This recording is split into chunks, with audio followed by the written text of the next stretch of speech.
Hey there, it's Logan again. I know, I just can't stay away. So nighttime is pretty special.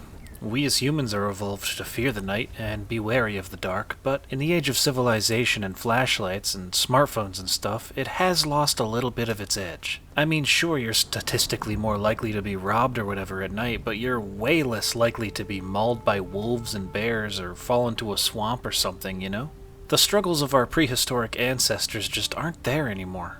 This modern-day separation of dark and danger lends the velvet shadows of night a sort of mystique, an allure that's only obtainable through the safety of a window or a screen. It allows you to stop and wonder, what's out there? What's lurking beyond the streetlight? What's waiting to be discovered if I wander into the darkness?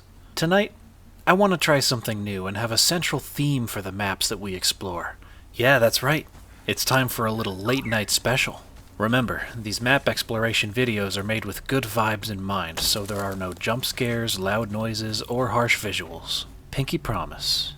I love the night. It's cozy, mysterious, and it has the moon. I mean, come on, don't pretend like there's any debate of whether or not the moon is better than the sun. The moon gives you tides and cheese. The sun gives you cancer. I know this is freak behavior to most, but I think that by the time I die, I will have spent more time awake during the evening and nighttime hours than in the daylight. Hear me out, hear me out. I have my reasons. First of all, I've never been a morning person. The only thing I like about the morning is the sunrise, and even then, the only reason I'd be awake for it in the first place is because I stayed up all night long. And second, I was on night shift for like 4 years when I worked at McDonald's, so I think working 4 p.m. to 10 p.m. or later for that long has definitely had a hand in permanently altering my circadian rhythm. Even now, if I adjust to a semi-regular sleep schedule of waking up in the morning for class, I usually revert without even trying and get back on my vampire shit. But enough about me, right? We're here to look at virtual nighttime. Nighttime on the Gmod workshop usually comes in one of two flavors. Some maps are just maps that happen to have dark nighttime lighting, and some of them really go for the nighttime mood, fueling it with great light placement, ambience, and just overall feeling. We are definitely in search of the latter here tonight. The first map we're going to explore is called Nightlight by Nefertari. Nefertari writes on the workshop page that Nightlight depicts a typical low-income American East Coast town at night. Well, I feel like I'm specially qualified to verify that claim since I was born and raised in a typical low-income American East Coast town.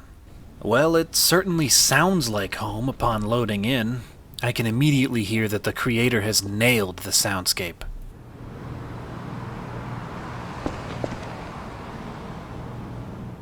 You have the low mechanical hum of the town composed of dozens of air conditioners, streetlights, and fresh air moving through the wide, empty streets. You've got the sound of the wind rustling the branches off in the distance and the occasional swoosh of a passing vehicle. I think the car sounds are a little too frequent if this town is as rural as it seems, since going into this convenience store we can see that the clock reads 2:12 a.m. You might hear like one car like that every 10 minutes or so in a town like this, if even. It's also June 2029, 5 years from now, so that adds to the intrigue a bit.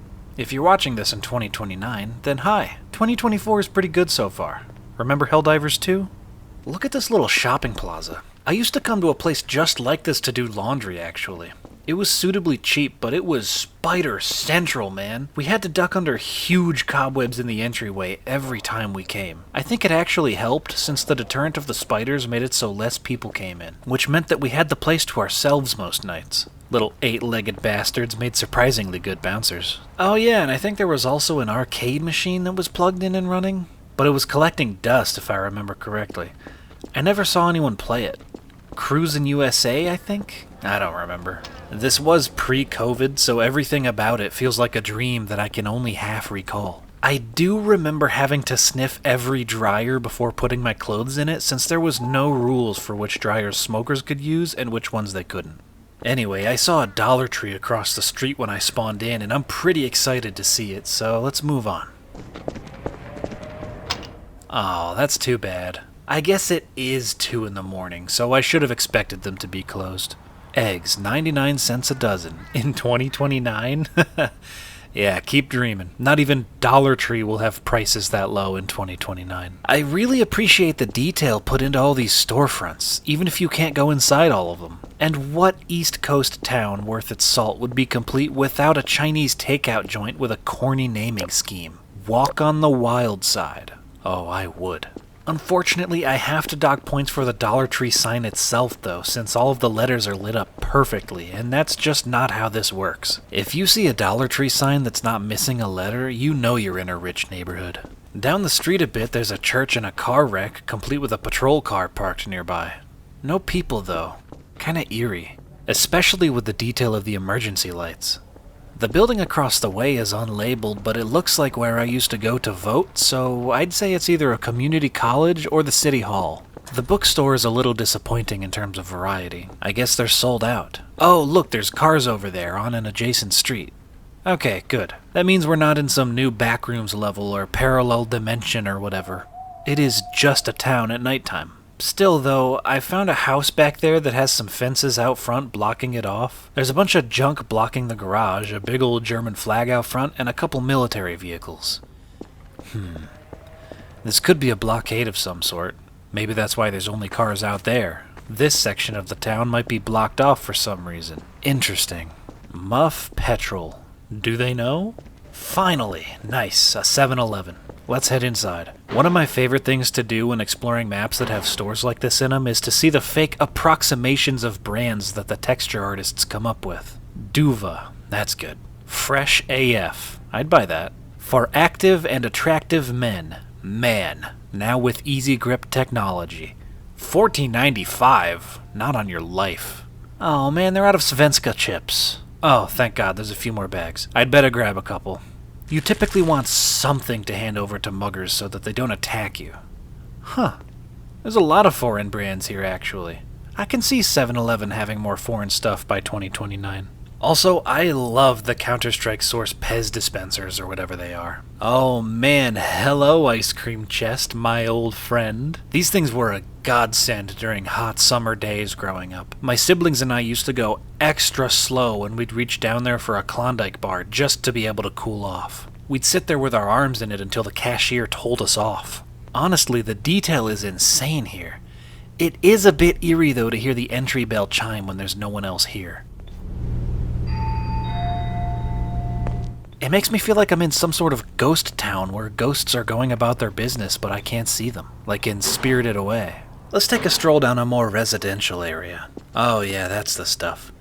The color they chose for the streetlights is perfect. There's something so familiar and nostalgic about the way a minivan looks parked under the orange glow of a streetlight under some swaying branches. The mood in this map is actually so convincing that peeking into the windows of this house here and going inside actually makes it feel like I'm doing some prime burglaring. Huh, pretty nice place. Who lives here? Probably a veteran. Oh, and they have a dog. You know, I don't think I've ever met a vet that didn't have a dog now that I think about it.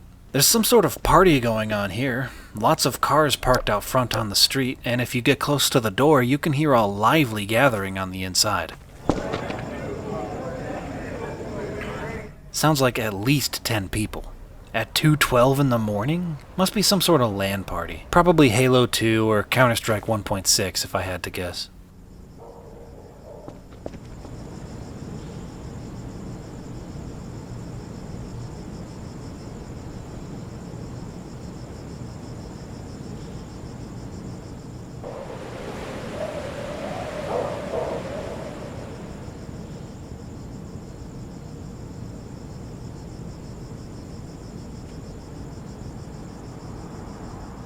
Man, walks like this are really nice. I used to have pretty bad bouts of insomnia during my first year or two away from my family for college, and I would slip out in the dead of night to take a late night or early morning stroll through the brisk air. It helped clear my head, and it was strangely soothing to see the town so dead. I don't think I ever saw another soul save for the occasional passing car. It felt sort of like a dream. I can't say I recommend taking a walk through town late at night, since if you aren't a tall and imposing man like I am, you might not feel as safe as I did. but if you get the opportunity to do so with a couple of friends or you feel extremely safe in your neighborhood, you should try it. Just be careful, stay away from strangers, and don't investigate that strange wet clicking sound in the woods if you happen to live near the village of Potsdam in upstate New York. Seriously. I found a wooden shack in this small patch of trees with a foreboding graffiti message. With a stomach full of lies, this country slowly dies. Probably just some edgy 4chan red pill loser. Nothing concerning. As a matter of fact, it would be more concerning if there wasn't stuff like this. Looking at the food packaging and the clothes, I think someone was squatting here. There's an axe with some blood underneath it, but no trail or anything, so that's strange. I don't like it here. Let's leave. I don't even have to go inside this house to tell you that it's a crack den. There's a cellar door. 247, huh?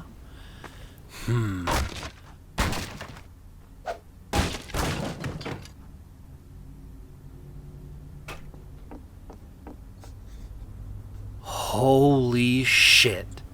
Yeah, this is pretty bad. You guys, you gotta put these candles in dishes if you don't want to burn the place down. Come on.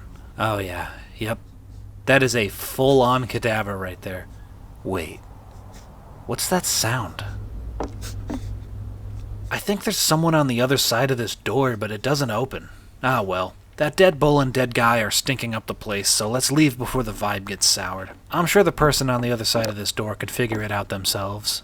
Hey, there's people in here. Looks like a barber shop. Hey, are you guys frozen in time? Eldritch horrors? Skinwalkers? Nah, they look pretty normal, actually. You guys should turn off that TV before the image burns in, though. Those old CRT TVs do not play. There's a church across the way with its lights on, and it sounds like there are people inside. I can't quite discern what they're talking about.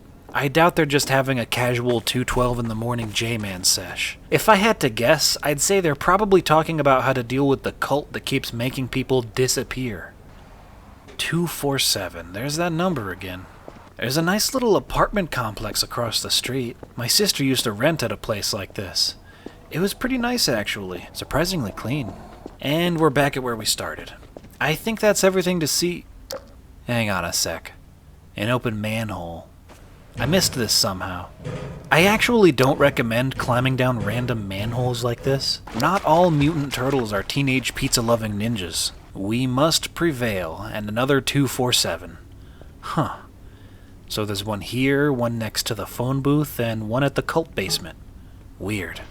It's gotta be some sort of code, right? Or maybe it's just the cult symbol. What if...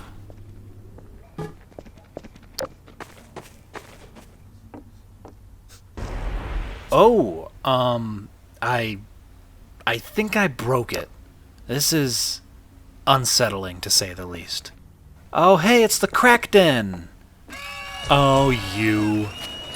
The end. Thanks for playing my map. The support and popularity means a lot to me, and I put a lot of effort into this map, despite it being kind of broken. Also, you're here forever. Oh, thanks for letting me know. At least there's food. I think I'm feeling like a chicken burger today, although calling it a chicken burger is stupid since burger is short for hamburger, which is a beef patty. It's called a chicken sandwich. Get real.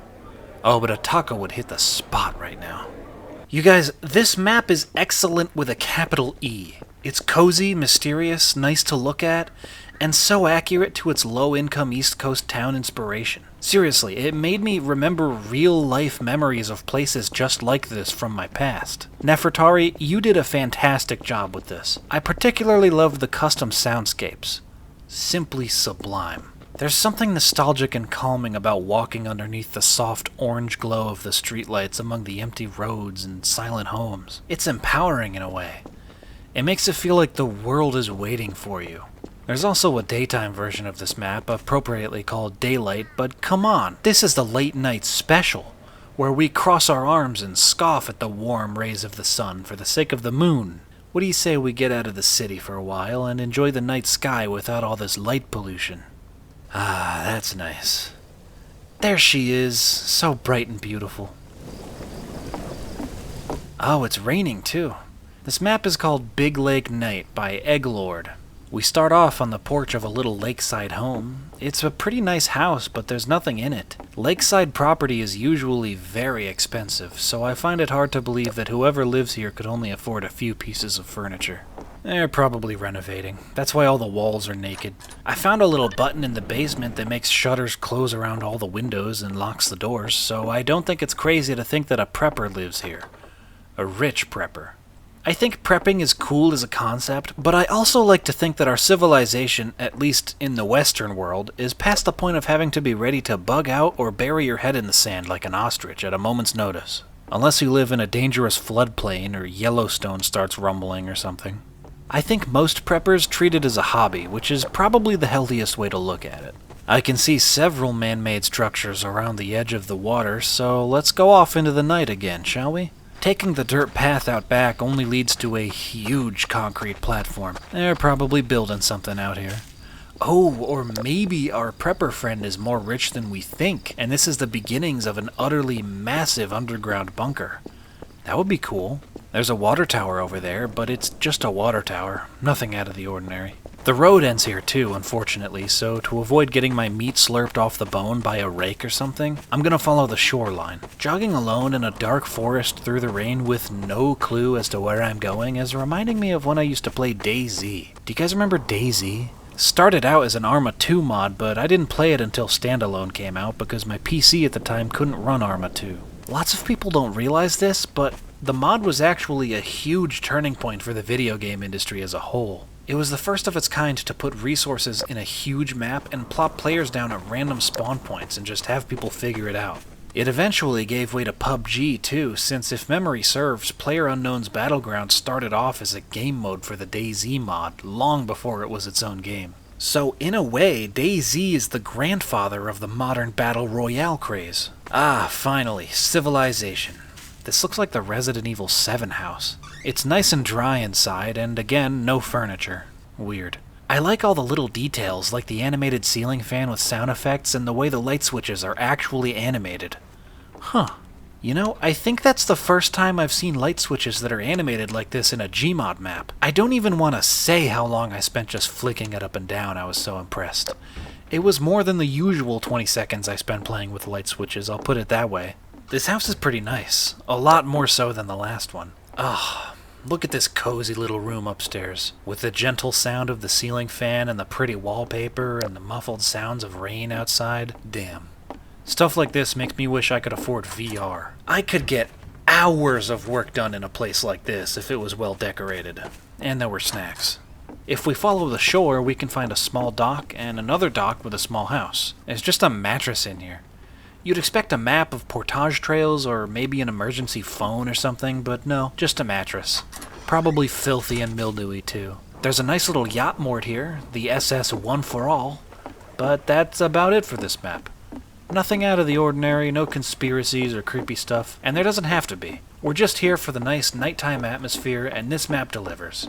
It's simple and pleasant. I checked the water too. Not much down there. There's something that sort of looks like it might be either an ancient sacrificial altar or a sundial for fish people, but nothing else. Overall, a very nice map for a quick late night walk through the forest. I particularly love the skybox. Okay, I really like exploring these big maps with lots to find, but big maps can only do so much for us. Good nighttime atmosphere can be achieved easily by small maps too. So let's take a look at Night Feeling 2 by Chimichamo.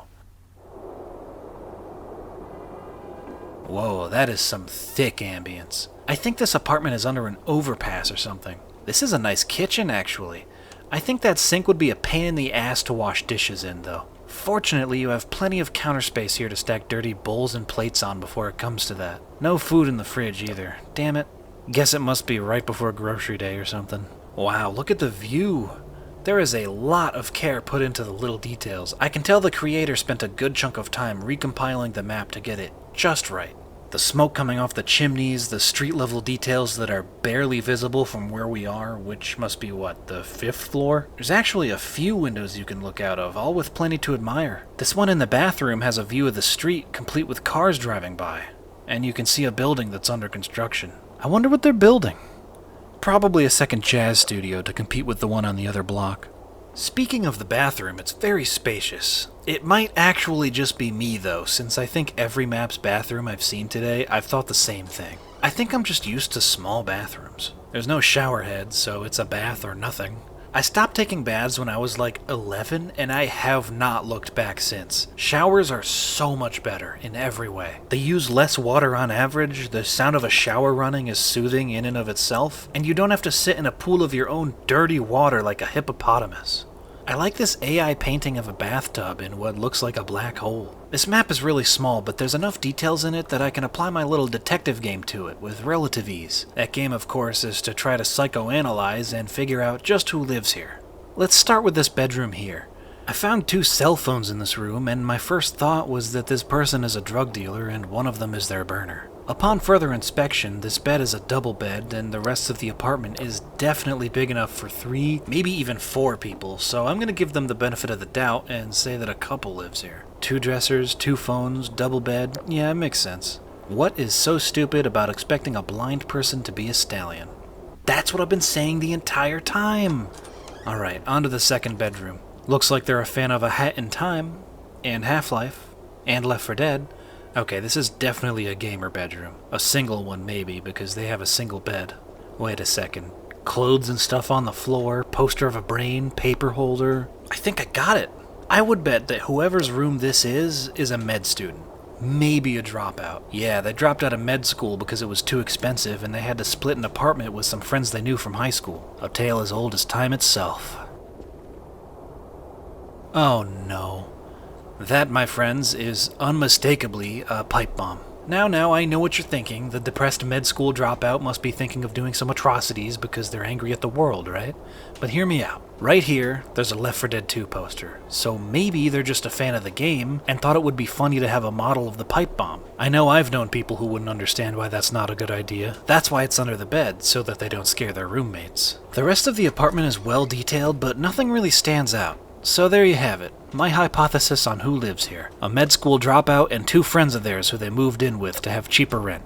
I know I can relate to that. A pretty common thing that map creators do for practice is to map their own living space in as much detail as possible. I would not be surprised if this is just an exact model of Chimichamo's apartment. If that's the case, then clean up your room, dude. I know it's hard to find the energy to do anything if you're as depressed as it looks, but it's gonna make you feel a lot better if you just push through it and give yourself a clean space to be in. And that advice goes for everybody. Let's head back into civilization with a map called Northbury by Stuba. Stubba? I'm gonna go with Stuba. Going with the description on the workshop page, it has us exploring what they describe as liminal suburbia at nighttime. When we spawn in, we have some ambient sound that definitely screams anomaly of some sort, so naturally, I'll be giving great consideration to the survivability test as we explore. Honestly, just the house I started in seems to be pretty well stocked for surviving. We have not 1 but 2 spacious bedrooms, a couple of bookshelves with a decent stock, a computer, a TV, and bingo. Look at this. These look like history books or encyclopedias, way better than the TPS reports and company documents that we have on the other shelves. I'd even venture to say that the kitchen is decently stocked too, and that the power grid is healthy. If there's running water, we're set here for everything except food. But that's too easy. For the sake of experimentation, let's assume that there is no running water, the kitchen is empty, and that the power grid is fluctuating. You know, now that I'm looking around, everything about this house is extremely spacious. Huge bathroom, even more so than the one that we talked about in the last map. Wide open bedrooms, and the windows, god damn, it makes me feel like I'm 4 feet tall or something. Let's head outside. Pretty good nighttime atmosphere. The sky is nice, the streetlights are well done, and the houses all look like ordinary suburban homes, which is to say repetitive and oddly haunting.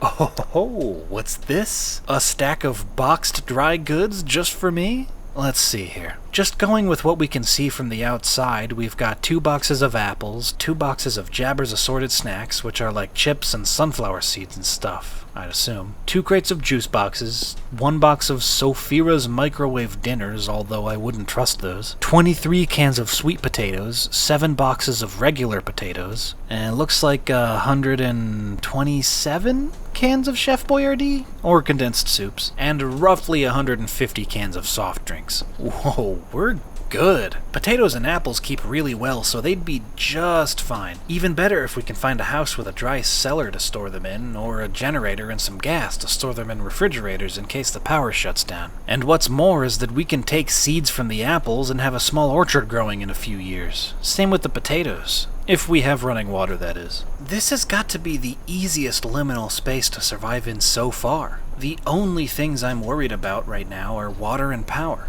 I guess we can start with this water jug here. Just eyeballing it, it looks like maybe a 4-gallon jug, which should last you a week if you can stretch it a bit, but we're gonna need a lot more than that. There's a lot of vending machines and food and stuff elsewhere on the map, but honestly, there's so much food that I don't even think I have to count it anymore. Actually, this store looks mostly empty. Someone must have already looted it. Man, I really like the look of the suburban houses with the skyscrapers in the background.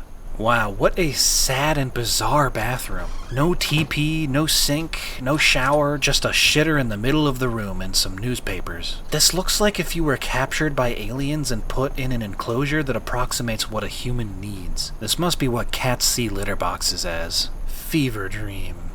I mean, not really. It's not nearly strange enough out here for it to be a fever dream. I don't know about you guys, but the few times I've had a fever and was unfortunate enough to dream, I was almost always being chased by something. Fever dreams are unsettling, strange mental marathons that leave you sweating and frightened when you wake up. Here we're just in a middle-class suburban neighborhood at night with no one around.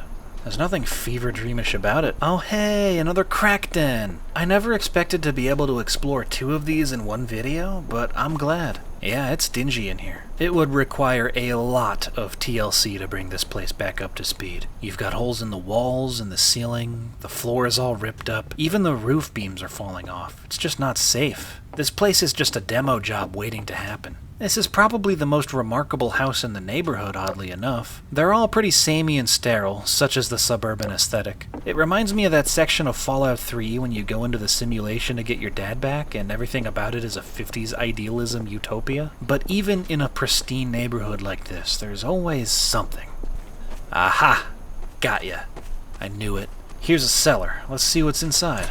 Oh, not a cellar, but a full-fledged bunker. Complete with a shower, a bed, a stockpile of food, a surveillance center, a TV, a kitchen, the works. Looks like this really is like Fallout. Hey, check it out. We can go through this vent here.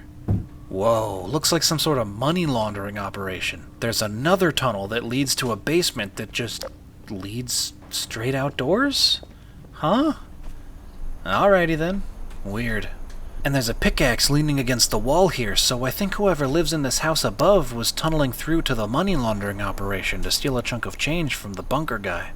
Okay, that's all I could find to explore in Northbury. Not really very liminal feeling in terms of aesthetic, but it does have a very nice nighttime mood. Survivability is a near perfect score. If we give this space the benefit of assuming that the power stays on forever and that there's an infinite supply of running water, I think multiple people could live here quite comfortably with all the food around, and the opportunity for agriculture. If not, well, then it gets dicey. For water, you've got all the canned drinks, soups, apples and stuff, plus a couple of water coolers, and the ice in the ice chests can be melted down too. Other than that, there's a stagnant fountain that you could boil water out of, and there's the standing water in the money laundering bunker room. I'd say that might be like a year's supply at most, and your skin and eyes are definitely going to be doing some adjusting of their own without sunlight or light from the streetlights if the power shuts off. I mean, we are outdoors here, there's a possibility it could rain, but if this really is some kind of between world, I don't think it's going to have the exact same behavior as the space that it's trying to replicate. Rain might not be a guarantee, so yeah, in that case,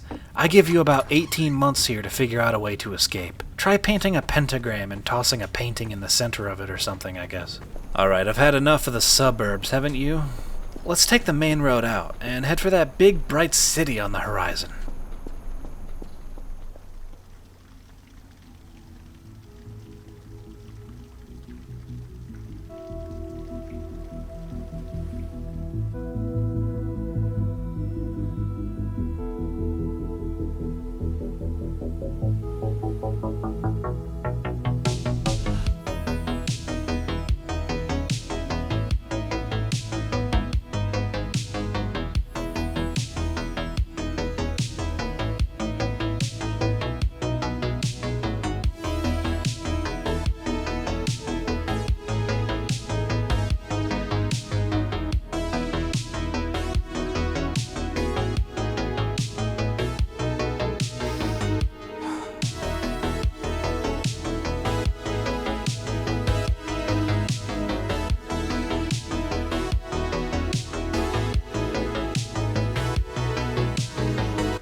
Here we are in RP NY City by Fishka.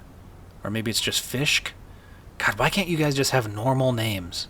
I actually featured this map briefly as B-roll footage in the first episode of Where Are We Now, but now I'm making it a main feature because look at this. Perfect for a late night special. And do I even have to say that the detail level is immaculate? I am not exaggerating when I say that this is the most detailed city map I've seen in my 10 plus years of playing Gmod on and off. Let me know in the comments if you think something tops this, but I doubt it. Let's just saunter around soaking up the night mood and the many, many nuanced little details. This is a role-playing map, so there are plenty of stores that are just completely empty. This is done on purpose so that players that are merchants can stock the empty stores with whatever they decide to sell. That being said, there are still plenty of furnished storefronts with stuff to look at, like this tech store. This should give us a pretty good bearing on what era of New York we're in. Oh yeah, I can tell immediately that we're looking at late 90s, maybe very early 2000s tech here. Just look at these phones. I actually used to have a phone like this when I was a preteen. My first phone was just like this red one here. I can actually see kids thinking that it would be cool to have a phone like this now as sort of a screw the system, down with the attention economy sort of thing, but trust me, it was not cool back then to have a phone like that. This was around 2011, right around the time the age of the smartphone was kicking off. I had such low self-esteem back then, I really didn't want anyone to see my phone. I'm embarrassed now that I was embarrassed about it then, but I was just a kid, what did I know? I would inadvertently set myself up for failure too, since I thought it was the funniest shit in the world to have a dumb ringtone. My ringtone changed a lot over the years, but I remember one time specifically I was in line at the layaway at Walmart with my dad, and I got a goddamn phone call and outplays the Ripped My Pants song from that one episode of SpongeBob at full volume. I tried to poker face it and play it off like it wasn't my phone, but looking back on it now, I think it was probably pretty obvious that it was me. I think I even tried to look around as if I was also looking for the source of the sound. I probably just looked stupid. Alright, let's get out of here and see what's playing at the movie theater. America's Most Addicted Head Full of Lead. Yeah, I know a couple of guys like that. Oh, wait, I think these are separate movie titles. Okay, that makes more sense. In that case, out of the three, I think I'd rather watch Head Full of Lead since it sounds like an action flick, and those were at their absolute peak in the late 90s and early 2000s. Alright, let's buy a ticket. Oh, wait, that's right. Empty RP map. I guess I'll just head inside. Check it out. At the concession stand, we've got more fake brands, most notably Mr. Goo Goo, Big Lunk, Milky Man, and my personal favorite, Bubble Bum. Oh, look at this. This is such good detail for a movie theater. Speakers on the wall, lights on the steps, lights on the ceiling. Kinda looks like the private theater that Bill Murray had in his mansion in Zombieland. And if you're hungry after the movie, you can take a short walk over to King Fry's. I have to recommend the Angus mushroom and Swiss. Wow, this is actually really well detailed in terms of texture work, with the tiles and trim and such. Whoever put this place together is a professional. I hope they got paid somehow. Oh hey, I just noticed the Jumbotron up there talking about Y2K, so I guess that was right on the money. It's funny thinking about how people thought a computer bug would wipe out the world. It makes you wonder what people are afraid of now that people of the future are gonna laugh at, like we do with Y2K. Yeah, it's probably AI. Whoa, look at that friggin' sick Lambo! God, it's crazy to see how much roleplay maps have evolved over the years as hardware has gotten better. Comparing this to Big Bill Hells in Evo City from the last video is mind-boggling. The source engine really is ageless sometimes. Let's check out the park. Oh, it's adorable. I bet this slope here would be a fantastic sledding spot come wintertime. Wow, the bathroom can use some work though. Look at all this graffiti. I guess I'll add my own. Whoa, look at the mirror. It's cracked and appropriately distorted. Okay, I am very impressed with that small detail. I have no clue how the mapper did that. Bathroom aside though, this is a really nice park. There's something really interesting about how humans try to have little patches of nature for their own fulfillment, even this deep in the concrete jump. Wait a second. Is that a casino? Why am I outside of it? Oh man, the slot machines don't work.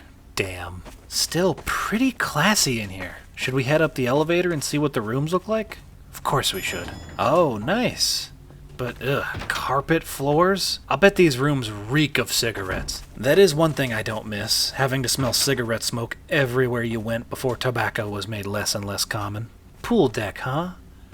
Oh, wow, look at this little number. I can practically hear the upper middle class women getting loud drunk on mimosas and Bloody Marys. Also, I like how one of the pool's rules is no minge bags. Huh. Remember that section of Gmod history? The rest of this side of the map is home to several government agencies and local services, like the hospital. Yeah, I think this is pretty accurate. Man, hospitals really haven't changed much. I hate hospitals, mostly because they make me think about my own mortality. God damn it. The police station is kinda cool. It's very comprehensive. It's got the lineup, shooting range, cells, offices, interrogation, complete with one-way glass. I'm not gonna stick around long enough to see if Mr. X shows up, though.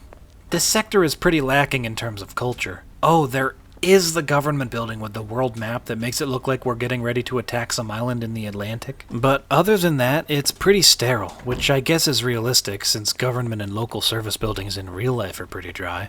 If we go back to the square and head south instead of north, there's another sector to explore, with way more interesting stuff, like this under construction area. If you no-clip past this under maintenance sign here, there's a creepy Easter egg room, but the walls are made up of glitchy, flashing textures, so for the sake of people watching this and drifting off to sleep, I'm not going to show that to you. Instead, what I'm going to do is I'm going to go down this dark, gritty alley. Alright, what's the over-under on there being a chalk outline of a body on the ground in here? Aha, yes. There's always a chalk outline. Do they even do those anymore? I feel like taking photos of crime scenes has superseded the traditional chalk outline method. I found it, guys. The den. Keep out. Do you know who you're talking to, sign? Ooh, it's a fighting ring. Yeah, cool. Man, I bet loads of beefs were settled down here in the den. A player ban you from their Discord server? Fight it out. Someone cut you in line at King Fry's? Take it to the den.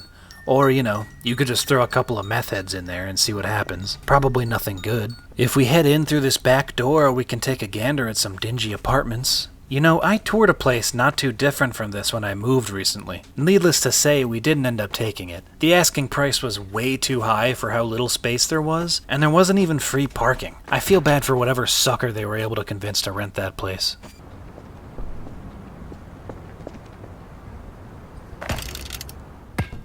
Oh, hey, look, Chinatown. I like the way this coffee shop looks. Okay, not too bad. The menu is interesting. A hookah hit for $3.49? That could either be a fair price or a ripoff, depending on what is in said hookah. Ah, downstairs is where they grow that shit, I see. Okay, yeah, $3.49 might not be so bad. I just hope they clean their hoses. The Golden Dragon is a pretty charming little mahjong parlor. I've never been in a legitimate Chinese-run mahjong parlor before, but it seems fair to say that this is pretty accurate. If anyone has, feel free to let me know if this is true to life or not. I could just be ignorant. Realistic or not, though, it's a really nice place to be. There's even a bar with an aquarium behind it. Mahjong is one of those games that seems mysterious to me, but in all likelihood, it probably isn't. I've tried to learn how to play it twice. Once with my grandmother when I was way too young to comprehend things like rules and sitting still, and again in one of the Yakuza games. I didn't understand it either time, mostly due to my lack of an attention span. And that's about all there is to see in Chinatown. A little disappointing that the only real piece of Chinese culture here is the parlor and the visuals of the street itself, but I guess it's better than nothing. Across the way is a graveyard with a bunch of jokes on the headstones. I'm not going to read them all out though, there's way too many. You can also dig up and recover a couple of holes here, so if you really wanted to, you could bury someone alive during an RP gang activity. Or I guess you could bury them dead too. Ooh, or you could bury some treasure here and make a map to find it. Also, a good bit of environmental storytelling here. At Isaac Dick's grave, the ground is all raw, as if people have dug it up repeatedly over the years. Probably because his grave says, "With me lies $1 million in cash." Pretty good prank, Isaac. The last thing on the map that I haven't talked about yet is Z headquarters. I don't know what that means, but inside is a dojo, complete with music. Wow, this is really well executed. It looks like that place where Neo and Morpheus duked it out in the first Matrix movie. If we take the elevator up, it becomes increasingly obvious that this is a Yakuza headquarters building. There's offices, a pool on the roof, and a very lavish penthouse. It's nice. And that's about all there is on the map to explore. Wait, hang on. I didn't see this bridge before. Where does it go? Whoa, okay. There is a whole ass other half of this map that I was about to skip. I guess I have my work cut out for me, huh? So, going by all the signs, I think this half is Union City. It's already a lot cleaner than the other sections, and this part seems to be a bit more residential. There's a lot of townhouses that remind me of that one brownstone that Kevin bricked Marv from in Home Alone 2. I bet people on RP servers would have a big beef over who lives in these and who lives in the shitty apartments in downtown. If we cross the street, we can have a drink or 2 or 3 or 4 at Red Devil Bar, which strikes me as tourist bait. It's folksy, sure, but I don't know. It seems a bit on the nose with the signs in the back and the music and whatnot. I bet their drinks are watered down too. Holy shit, 3 bullseyes? Someone is on fire tonight. Alright, let's get out of here. The music is making me feel like I'm an extra in a Viagra commercial. Walking along the pier under the lights is a really nice feeling. It's probably only nice because it's in a video game though, since I'm sure it's chilly in a place like this, and that there are plenty of tweakers just waiting for you to make eye contact, especially under the bridge. This area reminds me more than a little of Deus Ex, the original one. I still have to play that. It's been on my play next list for so long though, and I'm starting to think that I subconsciously just don't really want to play it. There are a lot of games like that now, where I added them to a list of games I should play next a couple of years ago, and there they've sat, untouched, because I keep finding other stuff I'd rather play. You know what the problem is? I should sleep less. I sleep like 8 hours a day. That's so much time I could spend playing video games. I stared at this Pop Dog sign for a long time trying to figure out what it's advertising.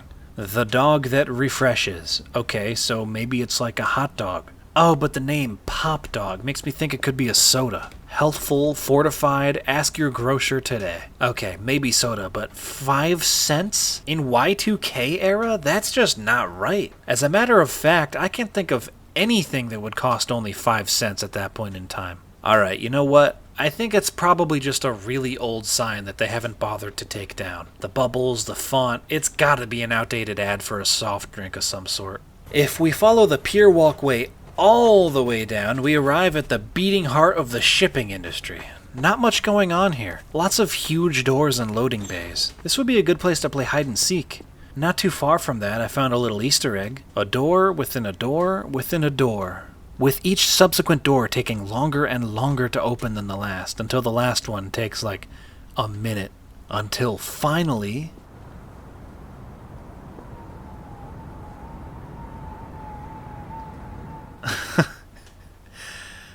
Alright, that one got a chuckle out of me. That's pretty good. Fuck you, though. Squid Roe, budget seafood. We're well worth the risk.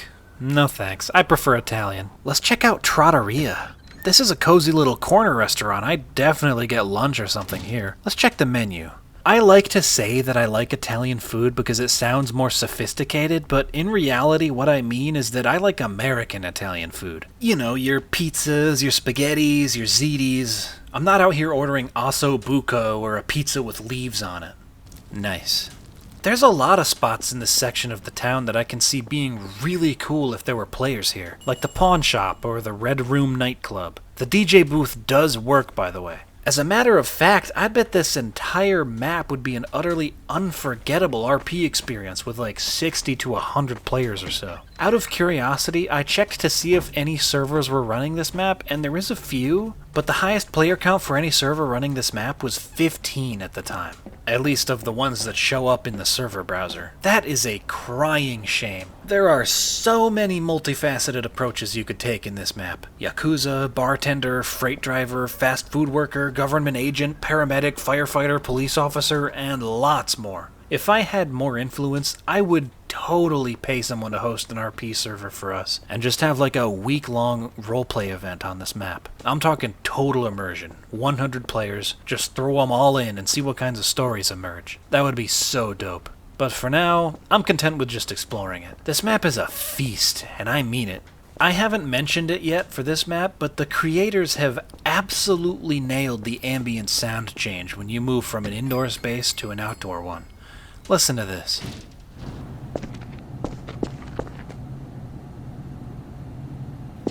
Does that not sound exactly like an empty convenience store? And when you go outside...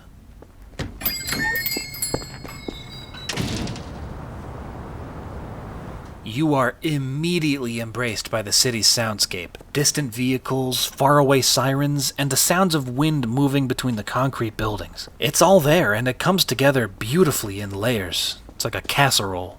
Okay, well, I think it's time for the actual last stop of our little jog through New York. If you go through this tunnel and follow Bellows Drive all the way up, you come up on a full-fledged mansion, complete with a bougie gate and fountain right up in front. Imagine being rich enough to own a mansion in New York City, but also lacking the foresight to see why that wouldn't be a good idea. Let's head on inside.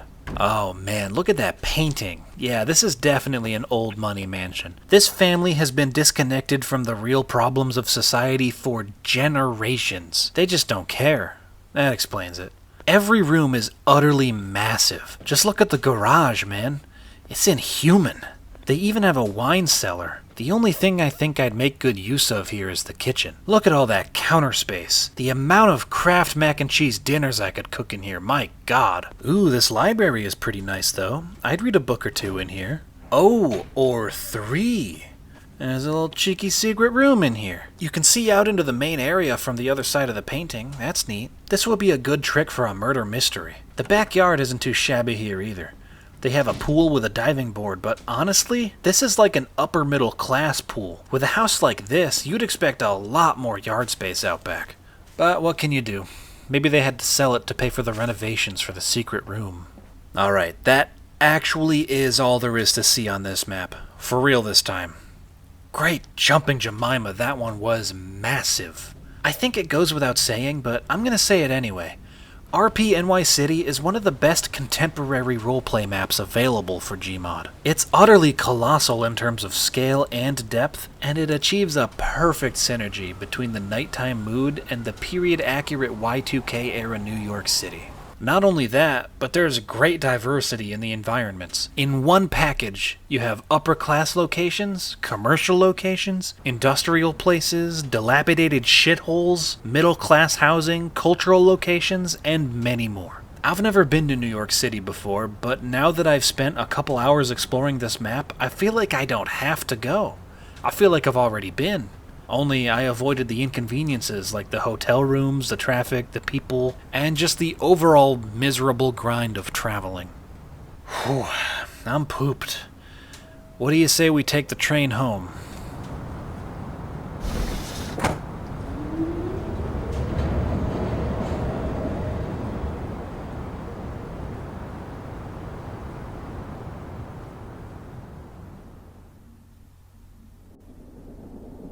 So ends the 3rd episode of what I'm officially referring to now as Where Are We Now?, the series in which we explore digital worlds and ponder on what we find. I hope you all had a fun and relaxing time walking through the night with me. I loved it. There's something so captivating about nighttime. Maybe it's the cool air, or maybe it's the lack of people, but something about it calls out to me, virtually and in reality. Of course, virtually walking around at night is a lot safer than in real life, and I feel like it's necessary for me to say that I don't think you should go walking around in the late hours of the night just willy-nilly. Be careful, and go with someone you trust if you decide to take a late-night stroll. Since this is the first special-themed episode, I am, of course, looking for feedback, so please, let me know if you liked this sort of thing. Who knows, maybe there will be more late-night specials in the future if enough people enjoyed it. Alright, that is all I have to say for this video. Like always, all the maps, games, and music featured are listed in the credits in the order of appearance, which will happen in about 6 seconds. Take care, have a good night, and remember to treat yourself every once in a while. See ya.